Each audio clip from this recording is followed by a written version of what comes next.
잠자는 사자의 코털을 건드렸다. 올 초 일본 아사히 신문이 한국의 소재 부품 장비 육성 정책에 내린 평가입니다.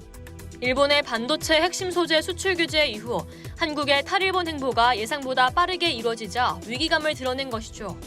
실제로 한국은 소부장 육성 정책을 추진한 지 불과 1년도 채 지나지 않아 가시적인 성과를 내놓고 있습니다. 시작은 일본이 최초로 칼끝을 겨눴던 반도체 소재입니다. 정부와 기업의 합심 아래 메이드 인 코리아를 새긴 한국산 반도체 소재가 본격적인 양산을 앞뒀습니다. 한국의 반도체 소재 수출을 제한하면 경제는 물론 정치 외교 부문에서 주도권을 줄 수 있을 것이란 일본의 판단이 보기 좋게 빗나간 셈이죠. 반면 아베 정부는 한국에 행한 경제보복 조치의 실패를 만회하기 위해 미국 최대 반도체 칩 제조사인 인텔, 대만 최대 파운드리 업체 TSMC를 자국으로 끌어들이기 위한 유치전에 나섰습니다. 11일 일본 경제매체 다이아몬드는 일본 경제산업성이 인텔과 TSMC를 일본 내 유치하는 프로젝트를 출범시키기로 했다고 보도했습니다. 다이아몬드는 일본 정부의 세계 메이저 반도체 업체 유치 프로젝트는 미중 대립과 코로나19로 인한 리스크를 해소하기 위한 차원으로 궁극적으로 일본 반도체 소재 업체나 반도체 제조 장비 업체의 국내 복귀가 목적이라고 전했습니다.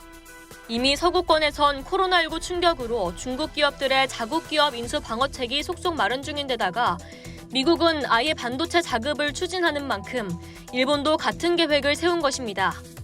일본 경제산업성은 이미 지난해 가을부터 일본 기업 중 반도체 제조 공정에서 독자 기술을 가진 업체 출입에 나섰습니다. 해외에 나간 자국 기업을 다시 불러들이는 리쇼어링을 할 알짜 기업들을 선별하는 것입니다. 일본 정부가 이렇게 일찍부터 윤곽을 잡기 시작한 것은 지난해 7월부터 불거진 한일 갈등이 결정적 계기였다고 합니다. 일본 정부는 당시 불화수소를 비롯해 포토레지스트, 플루오린 폴리이미드 등 세계 반도체 소재에 대한 한국 수출을 까다롭게 바꿨는데 이 과정에서 오히려 일본 소재업체들의 삼성전자 의존도가 높은 점만 드러났습니다. 이 때문에 한국 반도체 업계보다 일본 소재업체들의 불만이 더 커지게 됐습니다. 경제산업성 관료는 다이아몬드에 일본에 더 이상 강한 반도체 업체는 없다면서 국제 경쟁력이 있는 일본의 소재 및 장비 업체가 해외로 나가는 것을 막으려면 결국 국내의 해외 유수 반도체 업체들의 최첨단 공장을 짓는 수밖에 없다고 말했습니다.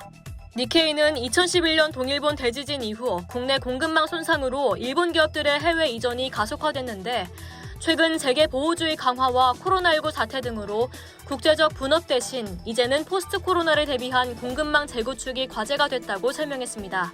이상 여의도투브였습니다.